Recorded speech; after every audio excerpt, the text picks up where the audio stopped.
Tarvitset paperia, klipsuja, pensselin ja liimaa. Tasoita paperinipun yksi laita niin suoraksi kuin mahdollista. Tässä kohtaa pitää olla tarkkana, että jokainen paperi osuu siihen liimaan, joka tuohon kohtaan tulee. Laita tuo nippu kiinni klipsuilla, jotta se varmasti pysyy paikallaan myöskin sen liiman kuivumisen ajan. Jos tuolta jää se joku paperi pois, että se ei osu siihen liimaan, niin sit se ei pysy mukana siinä vihkossa, vaan tulee tippumaan pois.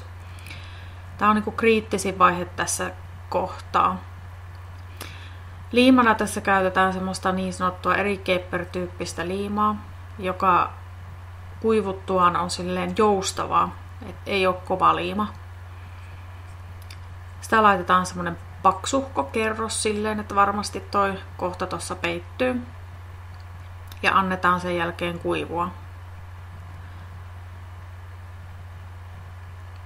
Kun nippu on kuivunut, niin siihen laitetaan toinen kerros. Suosittelen ainakin, eli on sillä tavalla saanut tuosta vihkosta kestävämmän. Sieltä ei ole sitten ponnut yhtään sivua missään vaiheessa pois. Ja toisella kerrallakin katsotaan, että siinä on semmoinen kunnon kerros sitä liimaa ja annetaan sen sitten kuivua.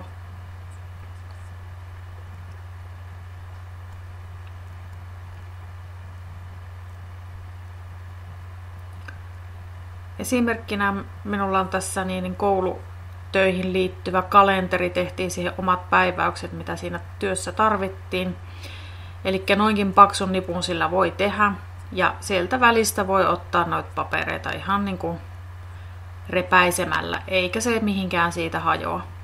Pohjaksi voi käyttää esimerkiksi pahvia, niin kuin tuossa on käyttänyt.